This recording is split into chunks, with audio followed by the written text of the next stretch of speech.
My name is Shraddha, and I'm part of business incubation team at Sign IT Bombay. Today's Sign Power Hour is on early exits for tech startups. Those of you who have attended the earlier sessions of Power Hour knows that Sign is committed in its effort to add value to startups' journey by making them aware of different aspects of entrepreneurship. Those who are new to Sign, briefly, it's one of the oldest and leading technology business incubators in India. Society for Innovation and Entrepreneurship, SIGN, is hosted by IIT Bombay and started way back in 2004. At SIGN, we focus on deep technology-based startups, solutions, and facilitate them from ideation to scale-up stage by providing them funding, mentoring, and other intangible support. Sign Power Hour series is one such effort from Sign for nurturing the startup ecosystem. So today we have with us Mr. Kausik Gala. I will briefly introduce him. He has more than 20 years of experience as a B2B business development professional, including stints in USA and India at multinational companies, boutique consulting firms, and tech startups. With a keen understanding of technology-driven businesses and markets, he has driven business development, sales, marketing, and fundraising for early-stage B2B science and software startups. He has walked across the industries such as software, semiconductor, ICT, clean tech, biotech, and advanced engineering. Currently, he is a chief business officer at Flightbase and leads the series seed fundraise, US-facing go-to-market strategy for key products, non-linear revenue growth, and overall business development for the company. So today's session format, first, Mr. Kausik will share his experiences and share the insights on early exits for tech startups.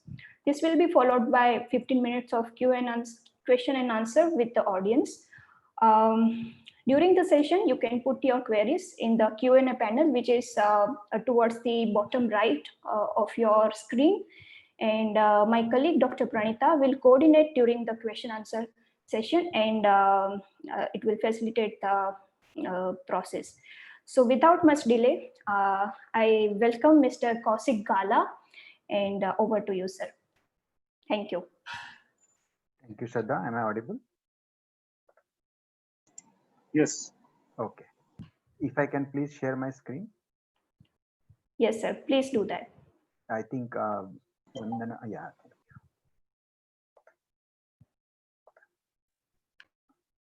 Is it visible now? Yes. Yes, sir. Yeah. Okay. So thank you again, Shraddha, and thank you to Sign for giving me this opportunity to give this talk. And thanks to all of those who have spared your time to come and listen to this. The topic is early exits for tech startups. Just a quick note that I do have a lot of slides. I plan to go through them relatively quickly because I wanted to make sure that a lot of concepts that are important for this topic are covered. The slides will be available online, and many slides also have reference links. So if certain slides or topics are of interest to you, you can go through the presentation also at your own pace later, and also click the references if you want to learn more. So let's start with talking first about startup value, because when we talk about early exits and trying to monetize startup as a founder, then we have to first understand where the value comes from in a company. So in general, if you look at any business, the value comes from money.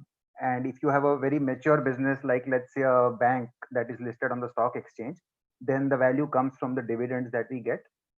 Or if you have, still a fast growing company, which instead of paying out dividends is reinvesting the money, then the value comes from the cash flow or profits. In the startup context, generally, we think of value in terms of either coming from revenue, or if you are a pre-revenue company, let's say a biotech, drug discovery, or a medtech company, then most of the value comes from. Yes, ma'am. Sorry, did you want to say anything? Okay. So, of course, during the startup, what you are doing is creating business value. So this business value can be either by bringing in customers who pay for some product or service.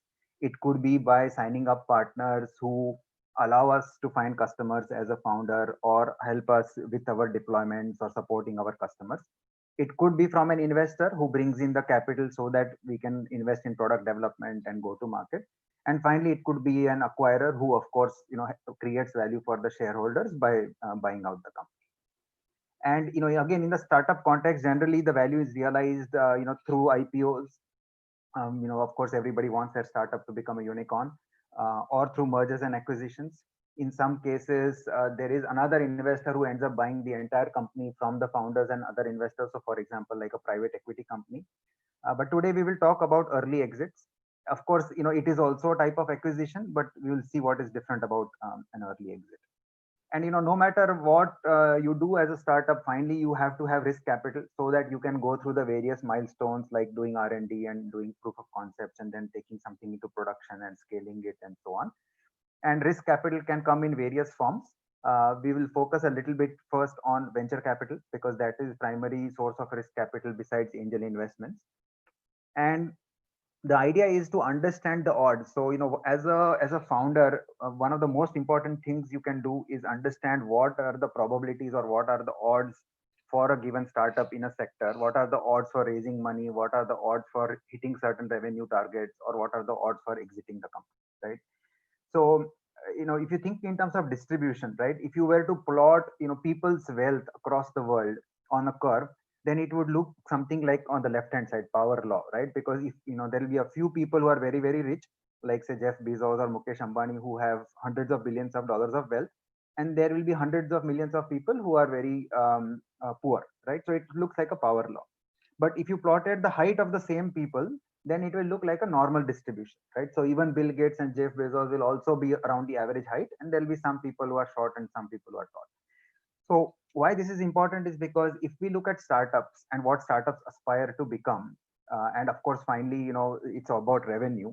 And if we were to plot a graph of, the number of companies versus how much annual revenue they can have, then it follows what is called a ZIP for a zeta distribution. What that means is on the left, so both of these axes are log axes. And so on the left is the number of companies, and the x-axis is the annual revenue. So the way to look at this chart is that if your company right now has say $1 million in revenue, for you to take it to 10 million, you are essentially facing 1 in 10 odds. Because if you see, there are 10 times fewer companies every time you increase the annual revenue by 10 times, right? And these are not like actual numbers. This is an illustration. But to give you an idea that there is an underlying power law here, that as you go to bigger and bigger, so $100 billion revenue, there are only a handful of companies. Whereas if you look at $1 million revenue, there will be a lakh companies, right? So understanding the odds of being able to go from one order of magnitude to another is important. And if you are a pre-revenue company, let's say you're doing medical technology or material science or chemical science, and where patents are going to play the most important role, it's interesting that even in the patent world, the power law dominates. So 2/3 of the patents are either worthless or they are worth less than the money went into the R&D and filing the patent, and 1/3 are worth a lot more. And even within those, a small fraction are worth millions of dollars each, right? So if you are building a patent portfolio, it's important to understand this context. And obviously you want to aspire that your patents are as much in the upper part of the triangle, but recognizing that the average patent is not even probably worth what went into creating it, right? So this power law dominates startups in terms of valuation and in terms of revenue potential. So when you think of venture capitalists, of course, they are targeting their portfolio companies to become unicorns. So they want their companies to aspire to be or to be in this range of the hundreds of millions of revenue every year. And that is why you have the Series A, Series B, Series C, and so on rounds. But you can see that what is the corresponding number of companies that is possible. And the reason they are targeting this particular space is because when you look at what does the exit multiples of a venture capitalist look like. So what exit multiple means is that let's say you have a $200 million fund and you put $20 million each in 10 companies, then for each company where you put 20 million, how much do you get back? So if the exit multiple is 1x, that means you got back 20 million. If it is 10x, it means you got back 200 million. So this is what an illustrative view it is, that a lot of the VC portfolio companies give them back less than what they put in. then another large chunk give them back 1 to 10 times of what they put in, and a small fraction give them back 10-fold, 100-fold, sometimes 1,000-fold. And these are the ones that really generate the returns for the VCs and that make up for the losses that are investing here. And that's just the nature of the business, because they are investing in early stage, high risk, high growth markets. So that's what the nature of the business is. There is nothing good or bad about it, right? But for a VC, unless there is the potential of doing this, this will not get evened off, and they will not realize their own return targets, right? So if you look at actual data, for example, it's even more stark in that nearly two-thirds of the startups, when it comes to VCs, they return only their capital, right? But there are enough that give them back 10x, 20x, 50x that they make things up. And so when you're taking money from a venture capitalist, it's important to understand that if you go and pitch that, hey, we will make you 3 times your money, it's not really a great selling story, because they want every portfolio company to be potentially giving them 10x or 100x, knowing that the actual distribution is going to look like this. Right now, as a founder, let's say you get an acquisition offer where it will work out to a 3x return for the investor. They may or may not be okay with it, whereas as a founder you may be thinking that, hey, this is great, I can monetize my own shares. So understanding these odds is important, and of course the longer it takes, the worse it becomes. So your typical venture capital firm, let's say, has a target of generating 30% annual return. If they get a 10x return on a given startup in 8 years, for them to get the same 30% return, but if it takes 5-6 more years, that startup has to be sold for 30x of what they put in instead of 10x. And that is why there is so much emphasis on doing this, ramping up revenue and ramping up everything very, very quickly by pumping in multiple rounds of capital, because time is a big destroyer of returns. And despite all of this, if you look at how VCs have performed over the last couple of decades, then what you find is that only maybe 5 or 15% of them have really returned the kind of returns they targeted. Many of them, or most of them, either gave back how much they raised from their investors or gave back 1.5, 2 times. Of course, some of this is also because they charge their own annual management fees and performance fees and so on. But it's just that the nature of business is like that. And so if you look as a startup, the odds of raising multiple VC rounds, so series A, series B, series C and so on, are less than 2%. And having raised those, the odds of getting a big unicorn like exit are less than 5%. So you're looking at 1 in 10,000 odds over a period of 10 to 12 years. And of course, our consciousness, we are aware of, the Baijus and the Flipkarts and all of that. But this is the kind of odds that are prevalent in the startup industry. And of course, you can imagine why, because for a unicorn, you have to be targeting an exponential growth market. You have to get your timing right. You cannot be too early or too late. You have to have the right team and they have to execute. And of course, you have to have access to these continuous series of funds so that you can pursue this exponential growth. And that is what leads to the billion-dollar valuation, right? So coming to early exits, the point is, can you consciously change the focus from here to here and say that, the odds of me hitting this kind of revenue is much greater, 10 times or 100 times more. And of course, the eventual valuation is going to be less than what it would have been if I had targeted here. But as a founder, this is something that I should consider strategically and consciously, right? So that is really what is an early exit. And why? Of course, because if you make 4 times your money in 4 years or 30 times your money in 10 years, it works out to the same annual rate, which is around 40%, right? Of course, this 30x absolute terms is much more money, but the question is, which one, which odds do you want to play, the long term, large exit, or the short term early smaller exit, right? And that's really what we'll talk about. Now, the moment you talk about early exit, there are certain connotations and perceptions that, oh, you are building a company to flip it. And especially in Silicon Valley, there is this whole, are you a mercenary or a missionary? So it's a very black and white view where, either you are very money minded founder, or you are a founder who is out to change the world and money is not so important. And it's good, I mean, as a story, but reality is never so black and white. There's also a lot of cognitive biases. So whenever any of us reads news about the startup, we read about all these companies who have raised hundreds of millions of dollars or are worth tens of billions of dollars. Unicorn also nowadays is like not very important. Nowadays you have decacorns. So it's a availability bias, because in India, there are probably 20, 30,000 startups, but we read about the 20, 30 of them all of the time, which are, very big without realizing what the statistics behind that are. And so there is a bandwagon effect. So today, if you happen to be a e-learning or e-commerce company, it's wonderful because thanks to COVID, things are growing very, very fast. But nobody really looks at that, for every Baiju, how many other e-learning companies were founded in the last so many years and so on, right? The other opposite stereotyping is that if you're running a science or a deep tech startup, then it's very expensive and it's very risky. Again, without looking at of all the medtech companies that got founded, how many were successful versus of all the mobile app companies that got founded, how many were successful. So understanding these base rates as a founder is very important so that you can calibrate yourself and decide whether an early exit makes sense to you. And so this, I think, missionary versus mercenary, this is a very false dichotomy. It's good for investors to tell their founders that, hey, go big or go home. But if you are a founder yourself, there is much more gray area in between, right? So if you look at statistics, for example, more than 50% of the exits are actually less than $50 million, right? So companies are sold generally for $50 million or less, and more than 80% of exits are for less than 200 million.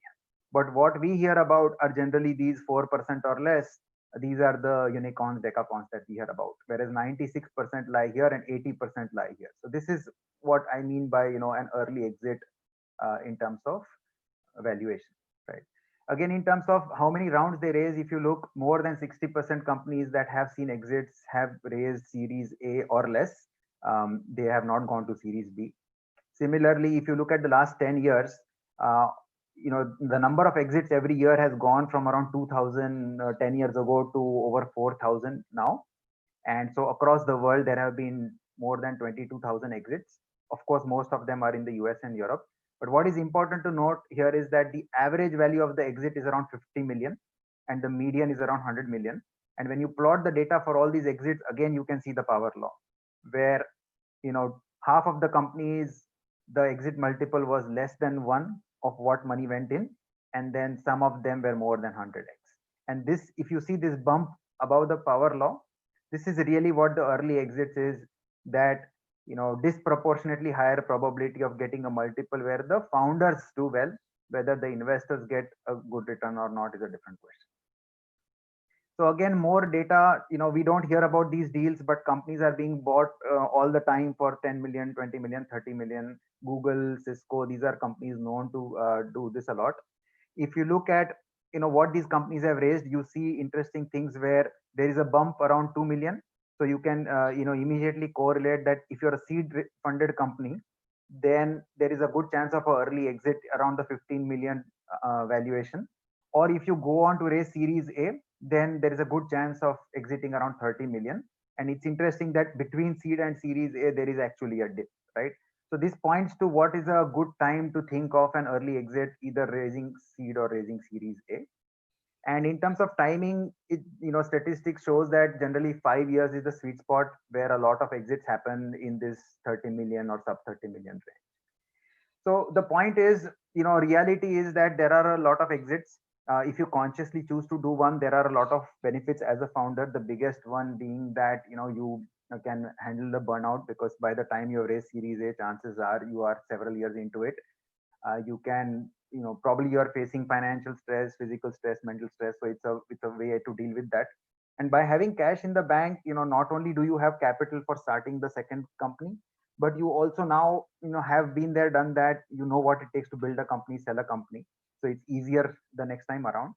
And because you have raised fewer rounds of funding, what it also means is that there is more equity for employees so that they can also see some monetary gains and possibly join you in your second venture. So from a founder or a core team point of view, there are several benefits of early exit. The trade-off, of course, being that you could have had a 10 times bigger exit 5 years later, right? So instead of thinking it as very black and white, unicorn or not, what is important is to think in terms of value inflection points. So if you think of, let's say, a SaaS startup, then there are clear milestones like a MVP or a product market fit where you know that there is a disproportionate or a non-linear jump in the value of the company. And those tend to be very good inflection points for exiting this. and making a conscious decision that rather than raise the next round of funding and go to the next milestone, I would like to monetize my company at this value inflection point. And this is true, across all industries. So look at drug discovery, you have, preclinical done or phase 1 done, phase 2 done. These are all very well defined milestones. A lot of deals, acquisition deals, tend to happen around these milestones. Even in medical devices, whether you have preclinical approval or you got a 510k exemption or what have you, these are very clear value creation milestones around which an early exit can be planned.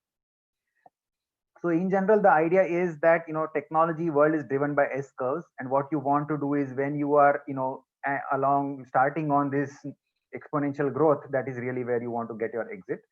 It's also interesting that if you look at as an industry, right, if you are familiar with this Gartner hype cycle or this crossing the chasm, then essentially, every technology goes through some similar journey where you have a bunch of early adopters, but the real business value comes from this majority, and there is this chasm to be crossed. So you can see that again, two good places to exit are either very early on where there is a lot of hype, or when you have crossed the chasm and now it's clear that the technology is becoming mainstream and there is a lot of revenue to be had, right? So timing is everything, not generally, not only in startup success, but also in terms of early exits. That of course, technology is important and team is important and so on, but timing can make a huge difference in terms of the probability and the size of an early exit. So finally, it comes down to thinking in terms of expected value, that at every stage, do I want to raise the next round and look at a larger exit but with a lower probability, or do I want to exit now? And this is really the core of thinking behind a strategic early exit, which generally takes 1 or 2 years. It's not something that happens overnight. And so being able to think in terms of expected value and value inflection point is the key. So diving deep into the early exit a bit more. So typically, as we have seen, the valuation tends to be 50 million or less. For the founder, the return on investment is 10 times or more. So you can think in terms of opportunity cost, that if you had 2 or 3 founders, all of them could have done well-paid jobs in MNC, and instead of that, they have been doing this for 4 or 5 years. If you add up all that opportunity cost, then are they making returns at least 10 times that or not? That's generally a thumb rule. It could also be a partial exit. So it need not be that you sell the whole company. If you have, let's say, a drug discovery company, you may have one very promising candidate that you sell and you continue to work on others. Or it could also be a build to buy, where this is seen in either biotech or in advanced engineering, where product development is so complex that you generally partner with a large company, and in over time you build a relationship where you basically have just them as your customer, perhaps as a strategic investor, and eventually they buy you out. So early exit can come in many forms. This is an example of a company called Permasense, where I did business development for.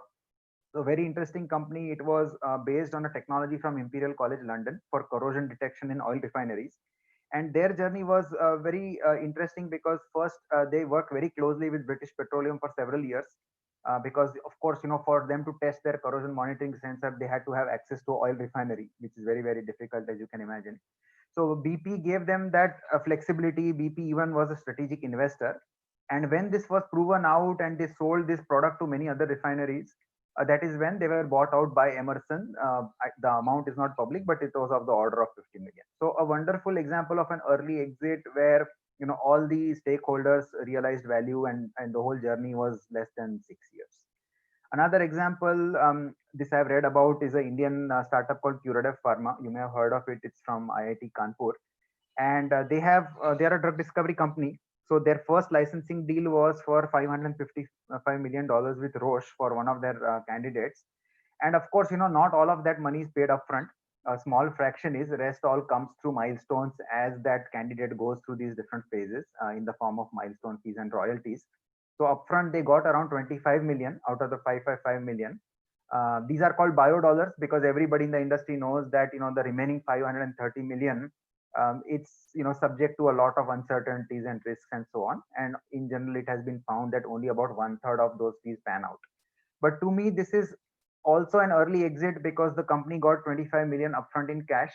So not only money, but also validation that their drug candidate was actually licensed to one of the biggest pharma companies in the world.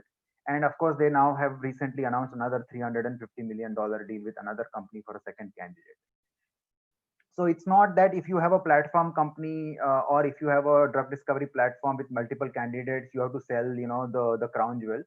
You can always structure things where you spin out, create a separate company, move what you want to sell into there, sell that company, and continue doing the main one. So the point is, early exits, there is a lot of creativity involved. Rarely do you have a simple deal; they are generally structured deals. So it's need not be just a equity only transaction. There can be options. So you can give first. You can start by giving somebody an option to acquire. Let them work with you over a year, and if they like what they see, then they can acquire. You can work with someone with an option to license your molecule or your medical device or what have you. Or it could even be like I explained with the Permasense case, where over several years they collaborated with British Petroleum, developed the sensor, tested the sensor, and then invested and then exited. So this is to me business development, but essentially a lot of creativity in how this transaction is structured. And the trade-off, of course, is what is the odds of getting an early exit and what is the size of the exit, right? So if you think in terms of buyout or purely financial ones, then the probability is lower. Sorry, the probability is higher. But if you look at strategic acquisitions, then the probability is lower because you have to find a very good match. And in case of startup early exits, you are basically starting in the middle, acquisition, and what you're trying to do is you're trying to go to a strategic acquisition, right? So you're trying to find that one big company in the world for whom your value is not just tied to how much revenue you are making, but there is some disproportionately higher strategic value to them because they don't have access to that technology, or because you are targeting a market they're interested in, and so on. Now, if you want to sell something, you have to understand, your buyer well. And so in the case of an early exit, we have to understand corporate. So the good thing about corporates as a founder of a startup is that they are not necessarily very good at, innovation or getting something from zero to the first few $1 million in revenue. But they're very, very good at scaling things to 100 million in revenue or $1 billion in revenue, because they can replicate it across geographies, across industry sectors, and so on. The other advantage is when you have an early exit less than 50 million, and if you're talking to say Google or Cisco, that amount is so small that getting approval for it is very easy. But if your valuation is now $400 million, suddenly it's not so easy a sale even to a large company, right? So there is a saying called M&A is the new R&D. And if you see, Google keeps on acquiring pre-revenue companies for $15-20 million all the time, because in their context, their M&A budget itself is so huge that 20-30 million is a very small number. So many of these companies actually have a corporate development team. And of course, these are important people to build relationships with over a period of time as a founder, so that one day you can have an early exit to them. Also, corporates, because they are corporates and generally their shares are listed, they tend to be very cyclical. So when you have a bull market in general and their shares are trading at a premium, that is generally when they tend to get active in the venture capital area, either by creating their own funds or by co-investing alongside VCs or by acquiring startups. So having an awareness of where we are in the overall economic cycle and what's happening with corporate venture capital is also useful, because you can significantly improve the odds of getting an exit at certain times in the cycle. There is also other opportunities to do an early exit. So imagine somebody, Sachin Bansal just sold Flipkart, has a lot of money, and you have an e-commerce startup. There may be entrepreneurs who are willing to deploy some amount because they know they have a lot of domain expertise that they can bring to the startup, and so they may want to acquire it out completely. There may be some corporate CXO who has made a lot of money through IPO and wants to have a startup of his own. Or in case of cross border, you may have a large company that comes to India, and rather than build the team from scratch and the business from scratch, they acquire a company just to have that quick access.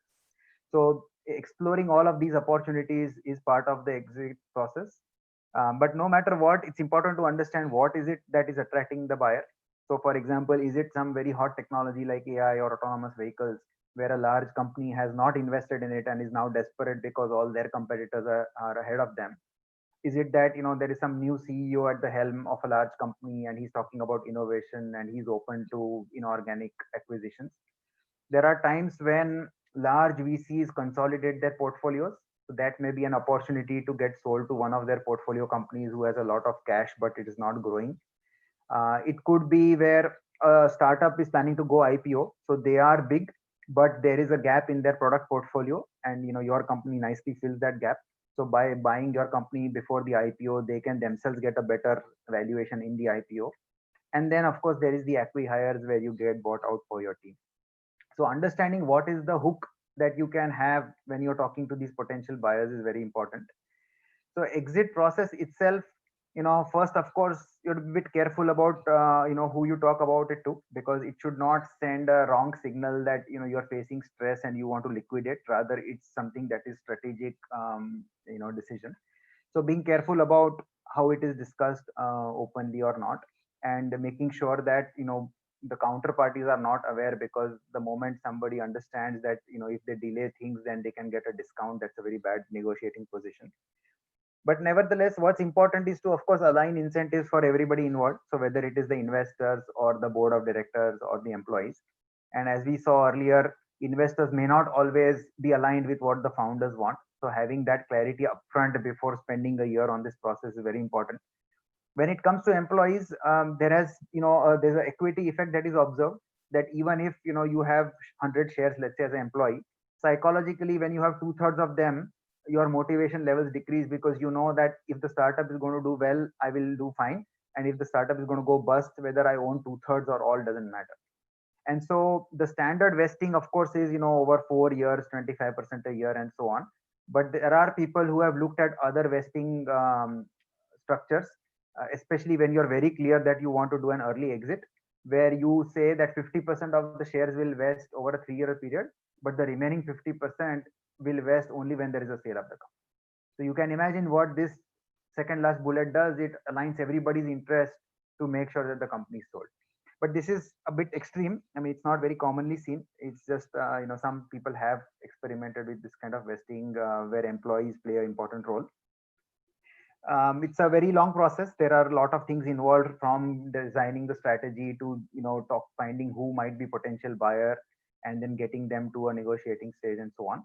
The one very, very important thing here is that although the due diligence in such a transaction happens at the end, a lot of the material for that should be done at the very beginning, because invariably every startup will have some or the other thing that needs to be cleaned up in terms of shareholding or taxation or IP rights and so on.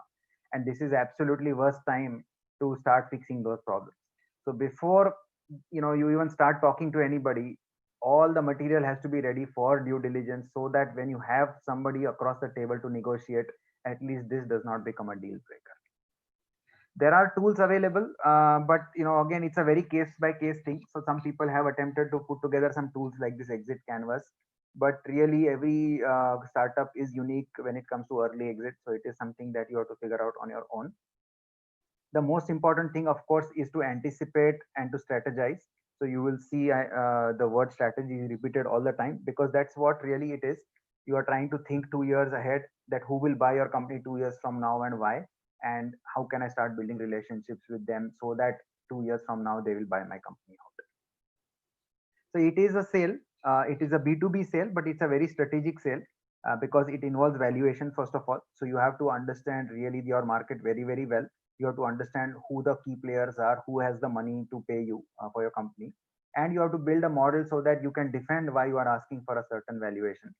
A lot of collateral has to be created. So the exit memorandum generally is like a 100-page Word document which details out all the industry and the competitive context and what is so special about the company and the IP rights and the financials and so on.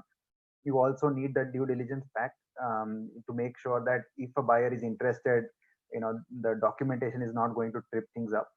And then of course it's a sales process. It's like a 1-year long sales process where you generate leads, you qualify them, you figure out who are the decision makers, who are the gatekeepers and so on, and finally you have a sale. So it is a very long strategic sale with multiple moving levers that requires a lot of planning to pan out. And when it comes to valuation, again, in early stage startups, it's kind of beauty is in the eye of the beholder. There are many ways to value a startup. For example, using revenue multiples, or looking at similar startups and how much they were bought out for, or looking, let's say you have a biotech company, what would it cost to duplicate the patent portfolio that you have now? But in early exits, what has been found is that the biggest valuation driver is strategic. That can you show how for a particular set of companies or a particular company, the valuation that you can bring is disproportionately higher than what it would be just using, say, revenue multiples or a discounted cash flow model, right? So revenue multiples, of course, differ for different sectors, and this data is available. But as you can see, the range is so wide that it can serve as a starting point for valuation. But otherwise, it's very difficult to say that, okay, I have $1 million in revenue, so I should apply a multiple of 10. It doesn't really work like that. You can use these multiples as a starting point. There is also data available that if you're an e-commerce company or if you're a services company, what the multiples should look like. But again, you can imagine, like for research, so this means a pre-revenue biotech company, for example, how do you apply a standard multiple, right? So valuation is an involved exercise, and generally you use three different approaches, independent approaches, to arrive at a range of valuation. But no matter what you're trying to do is you're trying to take the rough diamond and basically cut and polish it over a period of a year or two, so that you can make it shiny and attract somebody to buy it.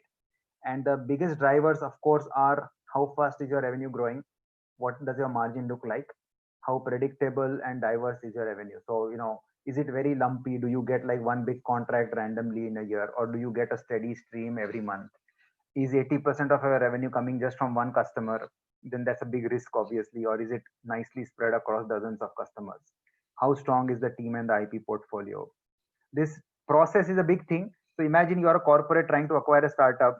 Typically in a startup, processes, whether it's product development or go to market, are not very mature. So the big risk to the buyer is that a key people are handling these things ad hoc, and they don't stay with the buyer after the exit transaction has happened. So it's important to have processes in place to give the impression that the post deal integration will be better. And again, that is an important valuation driver, and may help seal the deal. So timing, as I said, important. You want to sell perception, not reality. So while you want to show the picture that is things are going along the B curve, what you don't want to happen is you wait too late and the reality goes around A or C, and that completely destroys the probability of getting a deal done. So this has actually been found to be one of the biggest challenges, that founders wait too long and they end up selling after the top at a lower value than what they would have gotten before, because they have lost the momentum, right? They wanted more valuation, but they waited too long. And so it is a very delicate balance between what's the right time to sell. And the key thing to having an early exit is to create an auction effect or a bidding war. That's the only way these exits happen. If you just have one potential buyer, rarely do these deals happen, unless of course it's one of those earlier examples I gave, like PermaSense, where you've been working with the company in a customer capacity for several years. So being able to tactfully create an auction like effect and play the buyers against each other is what is required. And there is a lot of psychology involved, there is role play involved, and as the founder CEO, you would never want to be the bad guy. So that is where we talk about who does what. So typically what happens is, once the decision has been made to sell the company, some other CXO is really driving everything until the term sheet is there. And once the term sheets are there, that is when the CEO and the board get involved, that yes, do we want to finally say yes to this deal or not? So most early exits involve an advisor, an external advisor, and that's the person really who is driving this from start to end. So developing the strategy, creating all the collateral, making sure that the due diligence will go through, and then also helping generate the leads, qualify them, and do all of this. And it is this person who has to play the role of the bad guy, so that the CEO can focus on getting the deal done and also, of course, running the company. So early exit advisors typically, anecdotal data shows that they can accelerate the time to get an exit from, say, year and a half to less than 9 months sometimes, increase the valuation, most importantly, increase the chances of getting an exit done.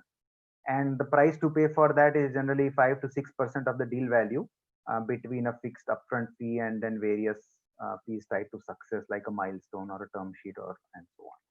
So invariably, in at least mature economies, there are firms that focus on providing advice for early exits. And a lot of this is about psychology. So one of the biggest challenge founders have is that it's kind of a my baby effect, that they can't find it easy to let go of their company, or they have overly optimistic valuation in mind, which will kill the deal. So it is part of the advisor's job to kind of do a reality check on this, create an auction effect, And essentially what you're trying to do is you're trying to play these two forces. So FOMO is fear of missing out. So you want to make sure your buyers feel that they should buy your company, otherwise they will miss out on something good. But at the same time, you have to help them overcome their fear of looking stupid. So the other risk to the buyer is, what if I buy this company and in hindsight it turns out to be a bad decision, right? So helping them build a justification that they can sell internally why this is a good deal, and then managing post deal integration issues and earnouts and so on. So last couple of slides, again, as I said, founders sometimes end up getting less value than they could have gotten because of waiting too long. And especially in the mobile app, for example, world, you would have read that valuation crashes the moment Google announces that they are launching an app, because you just cannot compete with them, right? No investor would also want to touch with you or a buyer. So being aware of the importance of not being too greedy and getting out. So sooner is always better than later, because as it is, it's like a 1 year long sales process. And finally, being very careful with the contracts. So the biggest issue in these kind of early exit contracts is what are called representations and warranties. So this is where founders say that, I promise that whatever I've shared with you in terms of the financials and the IP and everything is as what I've told you. But often what happens is, either consciously or unconsciously, there is a mistake, and later on there are lawsuits. So for example, if you look at data, uh, the earlier stage the company, the more chances are that there is going to be some disagreement with the parties after the transaction, and most of them are related to financial statements and taxation and compliance and so on. So getting all of this sorted way before, early on in the process, like I talked about, is important. And for software companies, of course, there is a big issue of open source and third party IP, that if you have by mistake used components that you are not supposed to use as a company, and later on it turns out that that gets stuck in due diligence. Imagine having to re-architect your entire product because now you cannot sell your company because of some of these components. So a lot of this housekeeping has to be done well early on. But nevertheless, early exits, I think, is a very important option for founders. It is not a bad thing. It's not to be taken with a negative connotation. So that's what I have. Thank you again for patiently listening to me. Happy to take questions.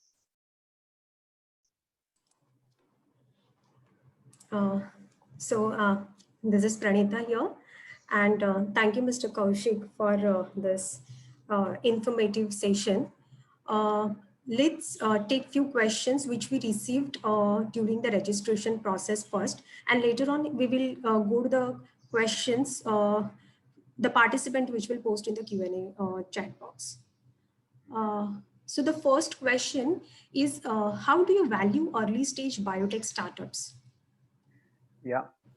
So early stage biotech startups, generally there are 2 or 3 ways. One is to build what is called a net present value or discounted cash flow model, saying that if this startup were to go ahead and make a product and take it to market, then what would the revenues of that be like, and then discounting it at a high enough rate to the present moment, and saying that based on that, if all goes well, it would be worth 1 billion, but there are so many things that could go wrong, so I'm going to discount it, and then today's value is 10 million. The other thing that's commonly done is market comparables. So because in biotech, early stage companies are bought and sold all the time, there are databases available of, typically, if you are working on a cancer molecule and if you are at phase 1, then typically the range will be between, say, 20 to 30 million. There are reasonably established ranges depending on what domain you are working on. So these are the 2 ways that generally you would use. And then third could be opportunity cost or cost of duplicating something. So how much money has gone into the company so far, and how much time has gone in, and putting a multiple on that. Okay, okay. So there's one more question is like, is it wise to take a seed funding round even if you don't need one? Are there any non-linear advantages for doing so? That's really a very case by case question. I guess if you don't need the seed round, I imagine you would not want to raise it, because investor money comes with its own terms and conditions, and you have less flexibility as a founder to take the company in the direction you want. So anytime you raise money and give up equity in your company has to be because you believe that the company will be worth more than it would have been if you didn't have that money and hence couldn't do certain things like product development or scaling your sales and marketing. Yes, yes. So there's one more question from another founder is that, is it possible to exit a tech startup while being the only founder of the company when it has grown to a very valuable and profitable stage? Yeah, certainly. I mean, generally early exits have nothing to do with how many founders you have. There may be restrictions on the founders having to stay with the buyer for a certain period of time till the integration is done. Now, I would imagine that the bigger challenge of having a single founder company when you want to sell it is that the same founder will have to run the company and also manage the exit process. So that's, a lot of workload. But other than that, yeah, why not? Okay, yeah. So there is one question from our one of our incubatee. How to balance the idea of not sending the wrong message by trying to advertise an early exit and the lead generation process. Right. Right. So, the in sales, generally the best time to sell is when you don't need to sell, right? So, and especially in something like a B2B sale that is so strategic, uh, it's not like you will start talking to the potential buyers when you are completely ready to go sell your company, right? The key is maybe a year before you want to sell your company, starting to reach out to people saying, I just want to get to know you and tell you more about my company, rather than saying, hey, I'm looking to sell my company to your company. Can we talk? Right. So these things are done through relationship building over a long period of time where you discover what the potential buyer's interests are. And eventually you get to a point where you have exchanged enough information about each other that you say that, one of the options we are thinking about is selling our company. Yeah, yeah. So you are not actually advertising for early exit, but in a way you are going towards that process. Correct. Possible. Okay. So we have another question from Akash here. How do you value an early stage AI IoT based autonomous warehouse robot startup? Right. So again, it domain doesn't really matter so much. I'm just scrolling back to the valuation slide. See, there are various ways. Generally, you would use 3 out of these methods to do valuation. So even let's say it's AI machine learning based warehouse robotic startup, first approach would be, okay, you are going to take these robots and sell them to somebody. So imagine that you raise enough money and you keep doing business. 3 years, 5 years from now, how much revenue do you think you can make every year, and then discounting it back. So that is method number one. Method number two in parallel would be, let's identify some similar startups. How much did they get bought for, or did they raise, let's say, a series B round, right? So if somebody raised a series B round of 20 million, generally you can assume that they gave 25% equity for that, so it's worth 80 million. So you can create some comparables for similar companies in the world. And then third can be, if you have revenue multiple, or it can be that we have put 4 years and $6 million in it and 4 years worth of time, so we should get at least twice that much. So it's what is called triage, where you use 3 independent methods to come up with it. And generally the first method and the second method will be what you use most of the time, and then you will pick one of the ones below. Okay, so they can use this method irrespective of their domains and look for the early exit for their. Right. If you have, let's say, a mobile app company, right, where you are pre-revenue but you have millions of users, then you may use like method number 6, for example, where daily active user or monthly active users, and you say, okay, each user is worth $5. So for example, when WhatsApp got sold to Facebook for 19 billion, WhatsApp was not making money, but they had whatever number of users, and Facebook said that, okay, each user is worth so much, and that's how they came up with that valuation. Okay. Can you also give any example in automobile industry? I mean, how it is in that sector? Do you mean valuation? I mean, if some founder is working in that area related to automobiles and all, right, how can plan on their early exits?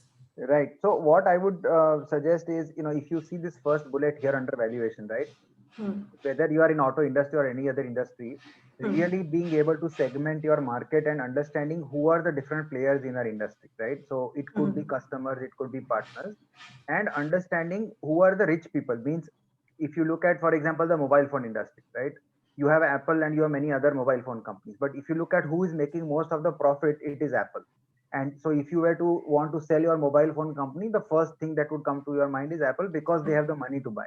So similarly, in the auto industry today, not only who is a good fit for you, but who also has enough money coming in that they want to invest it in startups, right? So this, being able to segment the market, understand the industry, and identify the rich buyers who want to grow fast, that is kind of the key to finding leads.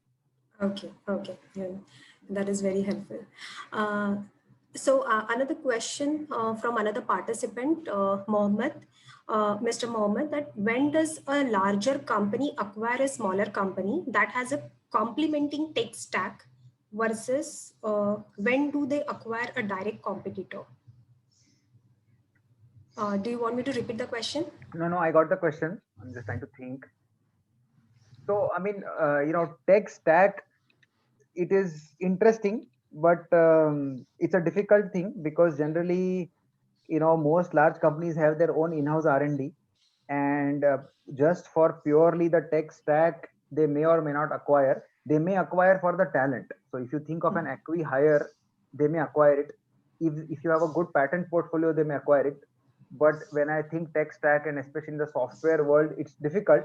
What generally they would rather do is wait for you to get to a point where you have a working product which is to some extent proven in the market, and then buy the product from, because then they can put their own sales and marketing behind it, right? So I'm not sure whether how many big companies would acquire somebody just for the tech stack, rather than an acqui-hire or a product.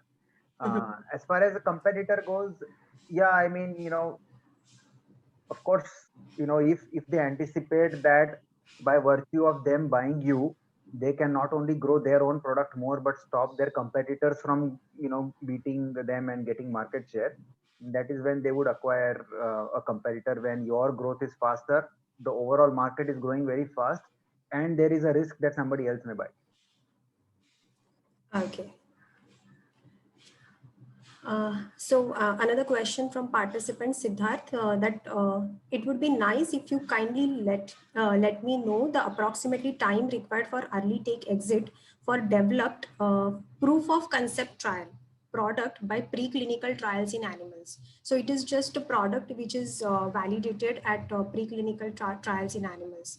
Right. For such startup. Yeah. So, first of all, I mean, in general, exits take around 18 months. Okay. It depends on whether you, as a founder, you have started investing in building the right relationships or not. When it comes to preclinical, I think what is important, and I can't speak to this, but what is important is to understand that in your space, means in your narrow space, whatever you're working on preclinical for some disease or whatever, typically when companies are bought out, at what stage are they bought out? So for example, in some domains, companies generally will not buy anybody until they have completed phase 1 at least, if not phase 2, right? Whereas in some other domain, they may be short of preclinical candidates and hence be desperate, and they may be willing to even buy at preclinical stage. So I can't comment because I don't know which stage, which domain this company is working in, and I also don't have the data. But that's what I would suggest is look at your own domain, look at who the buyers could be, and look in the last 3, 4, 5 years at what stage have they bought companies, because that tells you whether, see, these big companies have their own pipeline. Sometimes the starting of their pipeline is poor, sometimes the later part of their pipeline is poor, right? So depending on that, they will either buy preclinical startups or phase 1, phase 2 startups. So it will really depend on a lot of factors. Right. Yeah, so hope Siddharth, you got your answer for this. We have another question from attendee that broadly, will a SaaS medtech startup be valued as a SaaS or a medtech? Right. So again, when you say be valued as SaaS, you probably mean that what, the SaaS industry has standard revenue multiples, will those apply to me? They can be a starting point, but remember that when you say you are a purely SaaS startup and the revenue multiples, that generally assumes that it is a much larger market. The moment you say SaaS medtech, probably the market is smaller. So what I'm saying is, imagine a CRM company, a SaaS CRM company versus a SaaS medtech company. chances are the CRM company is going to get a higher multiple just because the overall total market is much larger. MedTech might be different. So you would again have to look at, what is your target market, how big is that market, and then that would decide what multiple you get. You can use the SaaS multiple, that I showed here as a starting point, but I think that, these ranges are just too wide. They are okay as a starting point, but you can't really go by this. So you look at 1.4x to 8.4x, that's like, 6 times the difference, right, in valuation, if I take the lowest versus the highest multiple. So it's very subjective. Finally, what you have to do is you have no choice but to build a very detailed valuation model where you show that, okay, I have implemented these 2, 3 methods. These are my assumptions, and this is how I arrived at my valuation. And then that's how you can defend it. Okay, I think we have a question from the similar participant, I mean the same participant, that how broad and rigid are non-competitive terms after exit? Not Yeah. sure. Yes, so Okay. that they are very rigid, absolutely, of course, because somebody would not want you to sell them your company and then next day start a competing company. So they are very strict. Generally, for at least 1 or 2 years, you are not allowed to do anything in that area. You may also have to first of all serve 6 months or 12 months at that company to help them integrate your company, and then after that another 1 or 2 years of non-compete, and those are very, very rigid. And absolutely, I mean, these contracts are very sacrosanct, and there are a lot of lawsuits that happen because one or the other party doesn't hold up to the terms. We have one more question. I think this will be our last question for the session. The question is from Shubhankar that since all startups have competition in the market, why does an acquiring company choose one startup over another? Yeah, so that's again a good question. I mean, it could be simply because you are growing faster than your competition. It could be because you have an IP portfolio, or it could be because they have a gap in their product portfolio which you fit well. I mean, there could be any number of reasons. I don't really have an answer. It's a very generic question. But yes, I mean, it is if you are in a very competitive space, you do have to deal with the fact that when you approach somebody to buy you, they may go to your competitor and make them a similar offer.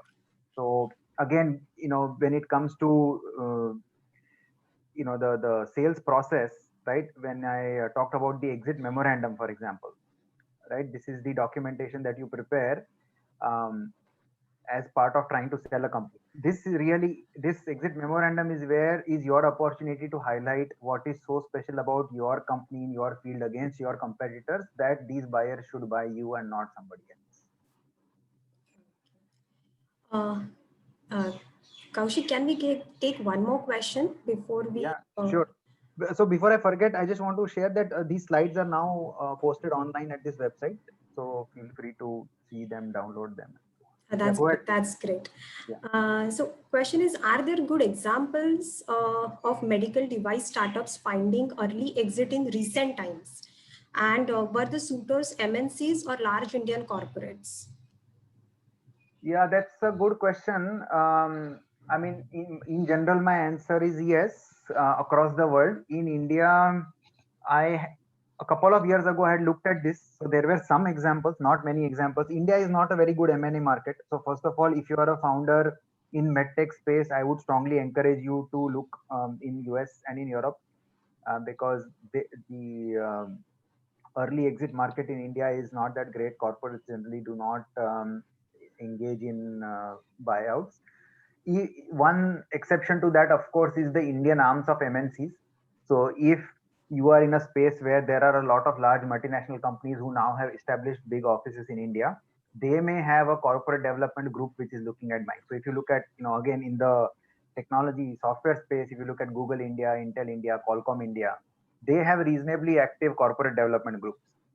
In medtech, I don't know what space you are in, but you would like Becton Dickinson or Smith and Nephew, these kind of companies come to mind, but you would have to see whether they have corporate development presence in India. If not, then just better to start building relationships outside India.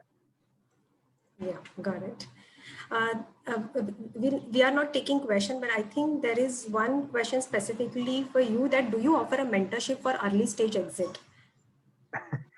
So, I mean, I have not done that, but Yeah, I mean, write me an email. We'll take it from there. Here's my email address. Yes. So Mugdha, I think you got your answer. You can write to Kaushik on this email address, which is on your screen.